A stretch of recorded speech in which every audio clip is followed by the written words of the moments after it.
talk with you again, because a vision softly creeping left its scenes while I was sleeping, and the vision that was planted in my brain still remains within the sound of silence.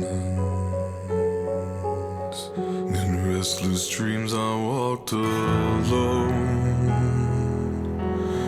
narrow streets of cobblestone,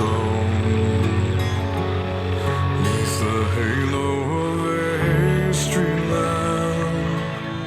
I turned my collar to the cold and damp, when my eyes were stabbed by the flash of a neon light that split the night and touched the sound of silence. And in the naked light I saw 10,000 people, maybe more.